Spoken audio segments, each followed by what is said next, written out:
Dear student, welcome to my YouTube channel. आपका इस YouTube channel में स्वागत है। तो हम लोग कंटिन्यू 15.1 पढ़ रहे हैं। पिछले लेक्चर में आपको इसका पूरा बेस बताए थे, प्रोबेबिलिटी का मतलब वगैरह पूरा ही बता दिया गया है और क्वेश्चन 1 ले लिए थे, है ना। और इसके बाद देखिए इसमें क्वेश्चन 4, 3 और 5 तो इसमें ये 2 भी है, क्वेश्चन 2, 4 एंड 5। तो इसमें हमको जो बताना है कि 3 नंबर नहीं है, इसमें 3 नंबर समझा देंगे आपको। तो इसमें देखिए जो 4th नंबर क्वेश्चन है, तो which of the following can not be probability of an event. इसमें 4 ऑप्शन दिए गए हैं। इसमें ये पूछा गया है कि इसमें कौन सी प्रोबेबिलिटी नहीं है। तो आपको कल समझाए थे कि प्रोबेबिलिटी हमेशा 1 होती है और 0 से 1 के बीच लाई होती है, कभी भी निगेटिव नहीं हो सकती है। तो इसमें देखिए इसमें ये निगेटिव नंबर है, तो प्रोबेबिलिटी तो निगेटिव होती नहीं है, तो मतलब इसका सही ऑप्शन है बी नंबर, -1.5। क्यों है? क्योंकि ये निगेटिव है, इसलिए है। इसलिए इसका जो आंसर होगा वो क्या होगा? आंसर बी होगा -1.5। ये प्रोबेबिलिटी नहीं है। फिर अगले में आते हैं। तो ध्यान रखिएगा कि आपको इस तरह से कोई भी क्वेश्चन दिया जाए, यदि वो निगेटिव है तो बड़े आराम से आप उसको बोल सकते हैं कि निगेटिव वैल्यू प्रोबेबिलिटी कभी नहीं हो सकती है। अब देखिए अगला second number question, which of the following experiment have equally likely outcomes. इसमें बताना है कि जो प्रॉब्लम दिए गए हैं उसमें इक्वली लाइकली आउटकम्स कौन से होंगे। तो इक्वली लाइकली आउटकम्स वही संभव है जब हमको परफेक्ट पता हो कि इसकी वैल्यू इतनी ही होती है ना। टोटल नंबर उसका हमको पता होना चाहिए। जैसे डाइस है तो हमको पता है कि डाइस के अंदर 6 ही डिजिट होती है, तो उससे जो भी घटना होगी उससे प्रोबेबिलिटी निकलेगी, संभव है ना। तो इस तरह की जिसकी हमको टोटल नंबर पता रहता है तो निश्चित है कि वो इक्वली लाइकली होगा। बहुत इसमें बच्चे याद तो कर लेते हैं और लेकिन इसके बारे में सही नहीं बता पाते हैं, बहुत बता भी देते हैं। तो इक्वली लाइकली आउटकम्स सीधे आपके टोटल से इसको पकड़िए तो जल्दी बनता है। तो इसका टोटल यदि मिल गया तो इक्वली लाइकली में आ गया, टोटल नहीं मिला तो अनइक्वल में हो जाएगा। तो इसमें देखिए आपको बता तो दिए हैं इसका सीधा बेस क्या है, आप कैसे जानेंगे। तो जैसे कि एग्जांपल भी बता दिए कि जैसे डाइस को हम फेंक रहे हैं तो हमको पहले से पता है कि डाइस के अंदर 6 ही डिजिट होती है, तो उसमें कोई भी डिजिट आ सकती है। लेकिन ये तो पता है कि 6 होंगे, है ना। 6 के अंदर से ही जो चीज़ घटना होगी तो होगी। इसी तरह से सिक्का है तो सिक्के के बारे में भी पता है कि उसमें टोटल सैंपल स्पेस 2 होते हैं। तो जिसका हमको टोटल सैंपल स्पेस बिल्कुल क्लियर पता हो वो हमेशा लाइकली इक्वली आउटकम्स होता है। तो इसमें देखिए पहला question, a driver attempt to start car. एक ड्राइवर कार को स्टार्ट करता है। द कार स्टार्ट और डज नॉट स्टार्ट। तो कार स्टार्ट होगी कि नहीं होगी, तो हमको इसका टोटल नहीं पता है, वो कितनी बार स्टार्ट करता है और कितनी बार बंद करता है। तो टोटल तो नहीं पता है, बस वो स्टार्ट और बंद कर रहा है ये भर पता है, पर हमको ये बिल्कुल क्लियर नहीं पता है कि वो कितनी बार ये काम करता है, तो नहीं पता है। इसलिए ये have not equally likely outcomes होगा, have not equally likely outcomes. तो इसका आंसर स्टूडेंट ये होगा हैव नॉट। ये इक्वली लाइकली नहीं होगा क्योंकि इसका हमको टोटल नहीं पता चल रहा। यदि यहाँ कहीं टोटल दे देता फिर उसके बाद स्टार्ट करता, जैसे ये बोल देता कि भाई इसको 5 बार स्टार्ट की करना है टोटल, तो उसमें कितनी बार स्टार्ट हुआ, तब तो ये इक्वली में आ जाता। अब पता ही नहीं है, बस स्टार्ट बंद कर रहा हूँ। फिर ये देखिए, a player attempt to shot a basketball. एक प्लेयर जो है वो बास्केटबॉल में शॉट लगाता, मतलब कि बास्केटबॉल में बॉल डालता है, बास्केटबॉल की ओर फेंकता है। सी ही शॉट और मिस और शॉट, तो उसका शॉट बास्केटबॉल के अंदर, मतलब बास्केटबॉल तो जानते फुटबॉल, जब वो गेंद फेंकता है तो उसकी गेंद बास्केटबॉल में जाती है कि नहीं जाती है। तो इसमें भी क्लियर नहीं है कि वो कितनी बार अटेम्प्ट कर रहा है। शॉट जैसे दिया गया, जैसे हम आपको दे दे बास्केटबॉल का एग्जाम्पल कि आपको 10 बार चांस दिया जा रहा कि आप बास्केटबॉल में डालिए गेंद, तो 10 ही बार आपको मिल गया कि 10 के अंदर ही आपको जो भी काम करना है तो करना है ना। तो 10 के अंदर हम मान लीजिए 5 बार डाल लिए तो 5/10 प्रोबेबिलिटी हो गई। लेकिन इसमें देखिए, इसमें 60 तो मार रहा, पर ये नहीं बताया गया कहीं पे कि 60 को वो कितनी बार बास्केटबॉल में मार रहा, इसलिए ये भी have not equally likely outcomes होगा। तो इसका भी आंसर क्या हो जाएगा, have not equally likely outcomes, ये भी हो जाएगा। तो मतलब कि शुरू के ये दोनों हम लोग क्या पाए कि ये दोनों he have not equally likely है। समझ में आपको आ गया होगा कैसे इसको हमने समझा कि ये हैव नॉट इक्वली लाइकली बन रहे हैं। अब आते हैं 3rd नंबर में, a trial is made to answer or true false. देखिए यहाँ दे रहा, ये देखिए इस क्वेश्चन में दे रहा है कि जो भी आपको ट्राई करने के लिए क्वेश्चन दिया जाए या कोई चीज पूछी जाए तो उसका आपको आंसर ट्रू या फॉल्स में देना ही है। मैंने निश्चित कर दिया कि या तो ट्रू आंसर दीजिए या कि फॉल्स आंसर दीजिए। ये यहाँ क्वेश्चन पूरी तरह से बोल दिया। देखिए यहाँ तक में कुछ नहीं बोला था, सेकंड में सिर्फ 60 मारने को बोला, ये नहीं बोला कि तुम्हें 60 कितनी बार मारना है या मारना है कि नहीं मारना है, ऐसा नहीं बोला है। इसमें भी देखिए ड्राइवर अटेम्प्ट कर रहा कार, स्टार्ट भर कर रहा, पर उसमें ये नहीं बोला गया है कि स्टार्ट करने के बाद बंद भी करना है कि नहीं करना है। तो ये देखिए इसमें जो है बिल्कुल क्लियर बोल दिया है कि आपको जो भी प्रॉब्लम दिया जाए, जो भी ट्रायल दिया जाए, तो उसमें आपको आंसर ट्रू या फॉल्स देना ही है ना, चाहे ट्रू दीजिए चाहे फॉल्स दीजिए। तो मतलब कि द आंसर इज राइट और रॉन्ग, तो आंसर राइट और रॉन्ग में दे दिए वो, तो ये है, ये इक्वली लाइकली होगा, इक्वली लाइकली।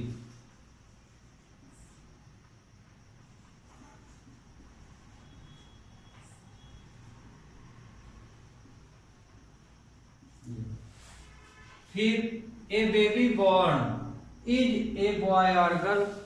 अब आपको ये पता है कि यदि कोई बच्चा जन्म लेता है तो या तो वो गर्ल्स होगा या बॉय होगा, है ना। तो इसमें बिल्कुल डिफाइन है कि सैंपल स्पेस हमको बिल्कुल पता है। यहाँ पे सैंपल स्पेस क्या पता है कि यदि कोई बच्चा जन्म लेता है तो वो 2 ही चीज में हो सकता है, या तो बॉय हो सकता है या गर्ल, मतलब बिल्कुल डिफाइन है, इसलिए ये लाइकली आउटकम्स होगा, है इक्वली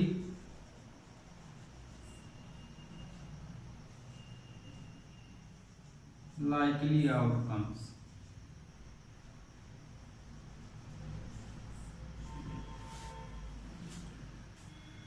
तो ये कोई भी क्वेश्चन आपको समझ में आ गया होगा। अब लेते हैं question number 5।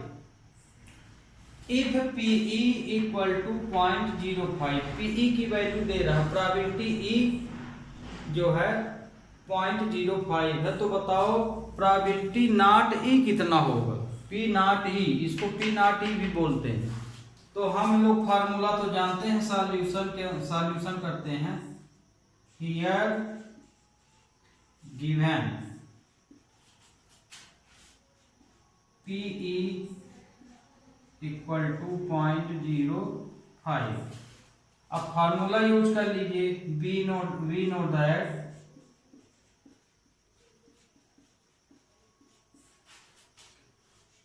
P E plus P not E, चाहे आप पी नॉट ई लिखिए चाहे इस तरह लिखिए, इक्वल टू 1। अब इस फार्मूले में वैल्यू रख दीजिए। तो वैल्यू किसकी दिया है? पी ई की दिया है। तो मतलब कि 0.05 plus P E equal to 1। तो ये वैल्यू उधर गई तो माइनस हो जाएगी, पी ई 1 माइनस 0.5।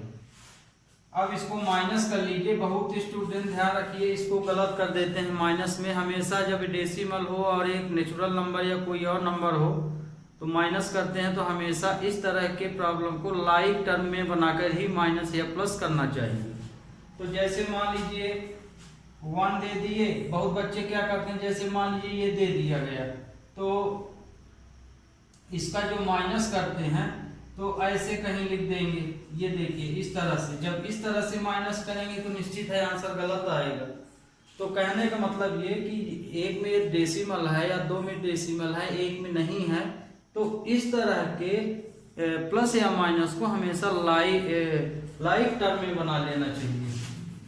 तो कहने का मतलब ये कि इसमें आप इस तरह से जैसे माइनस कर रहे हैं तो डेसिमल के बाद 2 पॉइंट है तो इसमें भी लगा लीजिए, फिर माइनस कीजिए तो आपका माइनस कभी भी गलत नहीं होगा।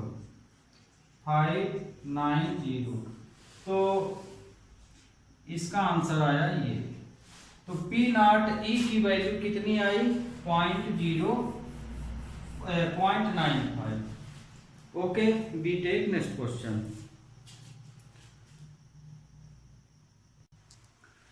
अगला क्वेश्चन है student 6 number. A bag contains lemon candy only, Malini take out candy without looking into the bag, what is probability that she take out? एक बैग लेमन कैंडी फ्लेवर से भरा हुआ है या जितना भी हो उसमें, उस बैग से मालिनी जो है बिना देखे हुए कुछ कैंडीज बाहर निकालती है। तो अब हमको बताना है कि एन ऑरेंज फ्लेवर कैंडी, ए लेमन फ्लेवर कैंडी। तो बताइए कि ऑरेंज फ्लेवर कैंडी की प्रोबेबिलिटी क्या होगी और लेमन फ्लेवर कैंडी की प्रोबेबिलिटी क्या होगी। तो क्वेश्चन क्या दिया है कि बैग में लेमन फ्लेवर कैंडी ही है, बाकी दूसरी नहीं है, सिर्फ लेमन फ्लेवर कैंडी प्रेजेंट है। उसी बैग से मालिनी जो है कुछ कैंडीज बाहर निकालती है बिना देखे हुए। तो अब प्रोबेबिलिटी बताना है कि ऑरेंज फ्लेवर कैंडी की प्रोबेबिलिटी क्या होगी और लेमन फ्लेवर कैंडी की प्रोबेबिलिटी क्या होगी निकालने की उसको। तो ये तो पता है ऑरेंज तो उसमें है ही नहीं, तो निकलेगा कहाँ से? बैग में तो सिर्फ लेमन फ्लेवर है, ऑरेंज फ्लेवर तो नहीं है। तो मतलब कि ऑरेंज उस बैग के अंदर प्रेजेंट ही नहीं है, तो ऑरेंज फ्लेवर कैंडी निकलने का कोई चांस ही नहीं, मतलब ही नहीं है। तो मतलब कि ऑरेंज फ्लेवर कैंडी की प्रोबेबिलिटी 0 होगी। ये देखिए फिगर भी बनाए हैं। मान लीजिए ये एक बैग है, अब इस बैग से मालिनी जो है कुछ कैंडी निकाल लेती, तो निकालेगी तो आप चाहे देख के निकालिए या बिना देखे निकालिए, इस तरह के क्वेश्चन में निकलेगा तो वो लेमन फ्लेवर ही, क्योंकि उसके अंदर तो लेमन फ्लेवर भरा है। तो कहने का मतलब कि मालिनी इस बैग से जो भी कैंडी निकालेगी वो लेमन ही निकलेगी, दूसरी निकलेगी नहीं, क्योंकि दूसरी तरह की उसमें कैंडी है ही नहीं, सिर्फ लेमन भरा। तो इसमें क्या बोला है? ऑरेंज फ्लेवर कैंडी, तो ऑरेंज तो इसमें है ही नहीं, तो मतलब कि ऑरेंज फ्लेवर कैंडी की प्रोबेबिलिटी क्या होगी? 0। ये आंसर आपका ऑब्जेक्टिव क्वेश्चन है, लिख दिया हूं। फिर ए लेमन फ्लेवर कैंडी, अब क्योंकि बैग में एक ही तरह की कैंडी है इसलिए इसकी प्रोबेबिलिटी 1 ही होगी। आपको बताए थे कि प्रोबेबिलिटी का टोटल हमेशा 1 होता है, चाहे वो 2 तरह के उसके अंदर प्रेजेंट हो चाहे 10 तरह के प्रेजेंट हो। लेकिन यदि ऐसा क्वेश्चन आए कि कोई भी बॉक्स है या कोई भी चीज़ ऐसी है कि उसमें एक ही तरह की पूरी चीज़ें हैं, तो उसकी प्रोबेबिलिटी 1 ही होगी। तो कहने का मतलब कि द प्रोबेबिलिटी 1, तो लेमन फ्लेवर कैंडी की प्रोबेबिलिटी क्या होगी? 1 होगी। ओके, अब 1 इसलिए भी होगी क्योंकि आप लोग ये भी सोचे होंगे कि भाई हम 2 ठो कैंडी निकाले, मान लीजिए उसमें 10 ठो हैं, तो यदि हमको ये पता है कि उसमें 10 है तो 2/10 होगी। अब इसमें तो ऐसा कुछ नहीं बोल रहा है कि उसमें लेमन फ्लेवर कैंडी तो है, पर कितनी है ये कुछ नहीं बता रहा, बस है उसमें, तो हो गया। हाँ, और ये भी नहीं बताया कि वो मालिनी ने कितनी लेमन निकाली है, बस लेमन कैंडी निकाल ली उसने। हो सकता 1 हो सकता 10 हो। तो यहाँ पे दोनों ही डिजिट हमको नहीं पता है, इसलिए इसकी प्रोबेबिलिटी 1 होगी, क्योंकि बैग के अंदर सिर्फ लेमन फ्लेवर कैंडी ही प्रेजेंट है, तो इसलिए इसकी प्रोबेबिलिटी 1 होगी। तो हमारे ख्याल से भी ये क्वेश्चन आपको बहुत अच्छी तरह से समझ में आ गया होगा। इस तरह के क्वेश्चन को आप हल्के में मत लिया कीजिए, क्योंकि जब आप इस तरह के क्वेश्चन को समझेंगे तभी आगे प्रोबेबिलिटी बहुत अच्छी तरह से समझ में आएगी। क्योंकि बड़ी क्लासों में यदि जो स्टूडेंट क्वेश्चन नहीं समझ पाता तो उसको बहुत दिक्कत होती, फिर उसको रट्टाफिकेशन ही करना पड़ता है, और यदि परीक्षा में वो भी नहीं फंसा तो राम नाम बाय बाय हो जाता है। तो ध्यान रखिए, इसमें प्रॉब्लम को बहुत अच्छी तरह से हमको पढ़ना चाहिए। अब दूसरा अगला क्वेश्चन है, it is given that etch group of 3 student, एक ग्रुप में 3 स्टूडेंट हैं। The probability of 2 student not having the same birthday is 0.992। उसमें से 2 स्टूडेंटों का जो बर्थडे है वो सेम नहीं है ना। अब 2 स्टूडेंटों का बर्थडे सेम नहीं है तो मतलब कि 3 हैं, तो 2 उसमें सेम बर्थडे वाले नहीं हैं, माने उनका जन्म दिवस एक ही तारीख को नहीं है 2 स्टूडेंट का, इनमें से किसी 2 स्टूडेंटों का। तो what is probability that 2 student have the same birthday, तो बताओ कि 2 स्टूडेंट के सेम बर्थडे होने की प्रोबेबिलिटी क्या है। तो अब यहाँ देखिए थोड़ा सा ये घुमाया तो है क्वेश्चन। मान लीजिए 3 स्टूडेंट हैं, ये मान लीजिए 3 स्टूडेंट है ना, एक ग्रुप में है। अब इनमें से कोई भी 2 का बर्थडे सेम नहीं है। मान लीजिए इसका बर्थडे इससे सेम नहीं है ना, लेकिन ऐसा तो हो सकता है ना कि इसका इससे सेम हो जाए। मान लीजिए इन दोनों का डेट ऑफ बर्थ सेम नहीं है, तो इन दोनों का यदि नहीं है तो हो सकता है कि इन दोनों में से किसी एक का बर्थडे इसके सेम हो जाए, या हो सकता है कि इन दोनों का सेम है तो इसका सेम नहीं है। तो कहने का मतलब कि 2 का सेम है तो 2 का सेम नहीं है। तो इसमें जो प्रोबेबिलिटी दी गई है किसकी दी गई है? P नॉट ई तो लिख ही दिया है, 2 स्टूडेंटों के बर्थडे सेम नहीं है लिख रहा, मतलब कि P नॉट ई की वैल्यू दे रहा, नॉट लगा हुआ है तो P नॉट ई की वैल्यू दे रहा है और P ई की वैल्यू पूछ रहा है। Solution here given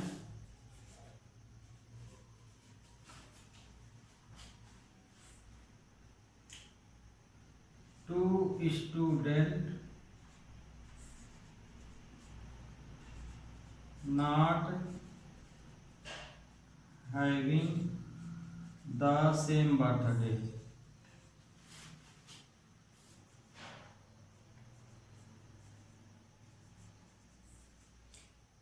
P not E इसकी value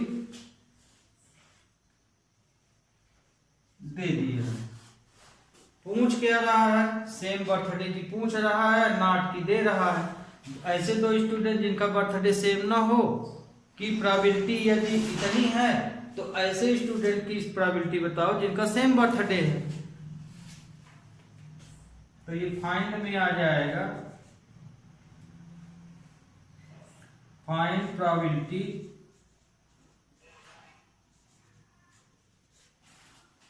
of two students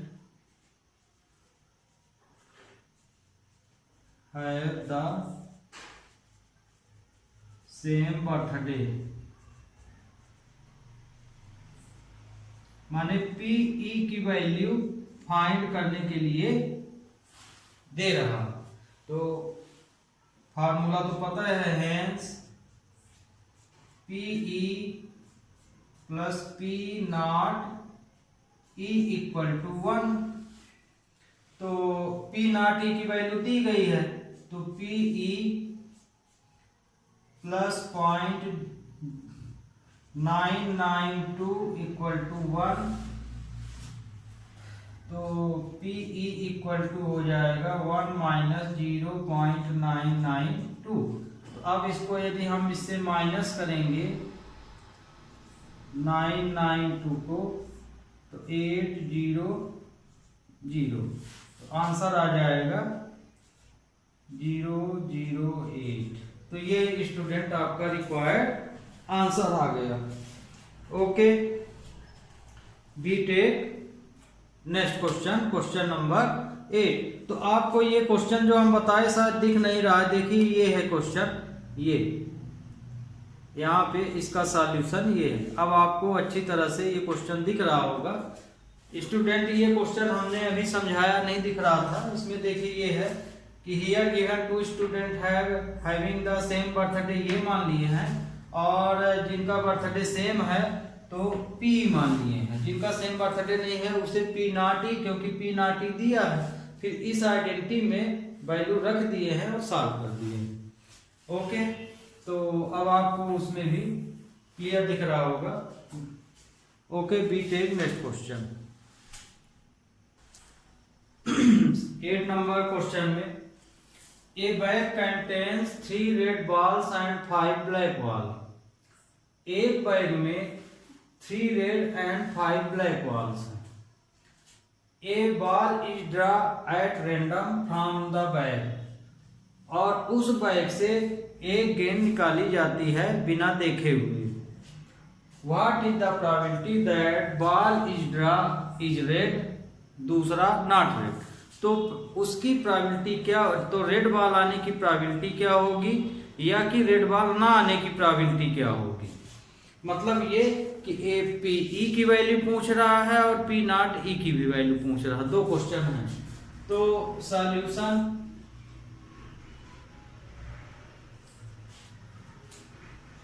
here given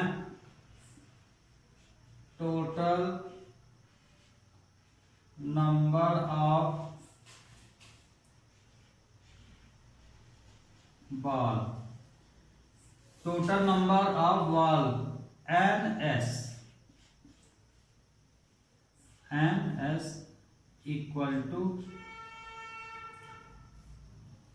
3 red plus 5 black बराबर 8 बॉल्स। तो यहाँ पे कुल कितनी, यहाँ पे कुल कितनी बॉल है, 3 रेड और इन द बैग। तो एक बैग में 3 लाल या 3 रेड और 5 ब्लैक बॉल है, मतलब कि कुल मिला के उस बैग के अंदर 8 बॉल्स हैं, है ना, रेड और ब्लैक मिला के। तो टोटल सैंपल स्पेस इसका हुआ 8, तो NS की वैल्यू हो गई 8। अब इसमें रेड बॉल आने की प्रोबेबिलिटी बोला है, तो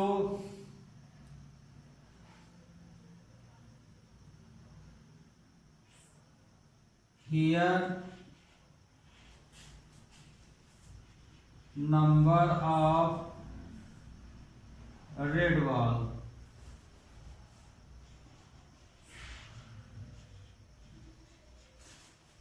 बॉल NA हम मान लिए,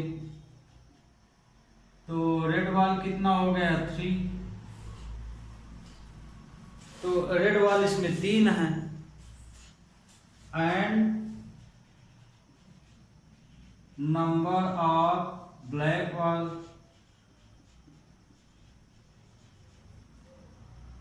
ब्लैक वॉल इसमें जो है, तो यहाँ पे देखिए ई है, ए भी मान लीजिए, ए मान लीजिए, क्योंकि एक से अधिक होंगे तो आपके, तो क्वेश्चन में चूंकि रेड वॉल का नहीं पूछा है तो ब्लैक वॉल भी लिख सकते हैं। तो ये हो गया आपका 5, इतना क्वेश्चन में दिया गया है। टोटल नंबर ऑफ वॉल 8 है, जिसमें से रेड वॉल ये है, तो रेड वॉल को हम ए मान लिए, ई की जगह आपको बताए थे कि ABCD हम लोग ले सकते हैं, और ब्लैक वॉल को बी मान लिए। तो अब मान लीजिए आपको ई ही मानना है तो E1 E2 E3 इस तरह भी मान सकते हैं। तो क्वेश्चन क्या बोला है, रेड वॉल आने की प्रोबेबिलिटी बताइए। तो इसलिए probability of red wall,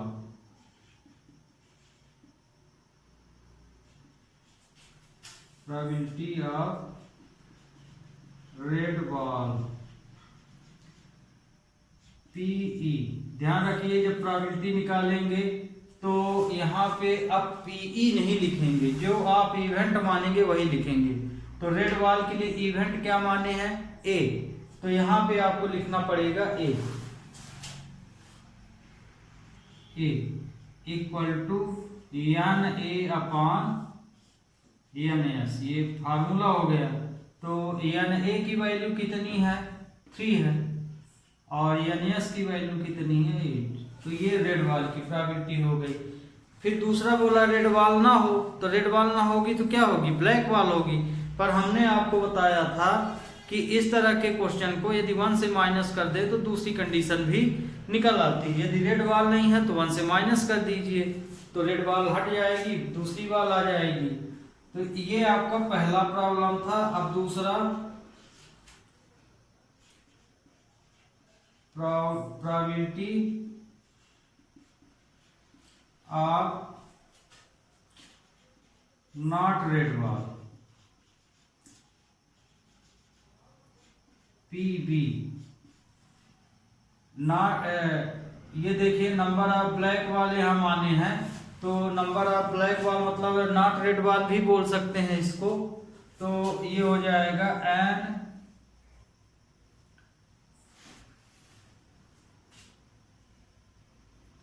N1 - अच्छा हम यहाँ से बता रहे हैं तो आप इसको नॉट रेड वॉल है तो फार्मूला अप्लाई कर लीजिए, PA + P0A = 1। ये फार्मूला अप्लाई कर लीजिए। हालांकि इससे भी करते तो 5/8 आ जाता 5/8, पर ये probability of not red wall, probability is not red wall. तो यहाँ वैल्यू रख दीजिए, PA की वैल्यू ये है, तो 3/8 + P0A = 1। तो P0A = 1 - 3/8, तो ये आ जाएगा 5 - 8 - 3/8, तो आंसर आया 5/8। तो ये रेड वॉल ना आने की प्रोबेबिलिटी हो गई। ओके, तो ये भी क्वेश्चन अब आपको समझ में आ गया होगा। यहाँ नहीं दिख रहा है स्टूडेंट, हम यहाँ लिखे दे रहे हैं 5/8, ये यहाँ पे 8 है ये। तो स्टूडेंट बस आज के लिए इतना ही। नेक्स्ट टर्म में अगले क्वेश्चन लेंगे और कोशिश करेंगे कि अगले ही लेक्चर में आपका ये चैप्टर ख़त्म हो जाए। Have a nice day.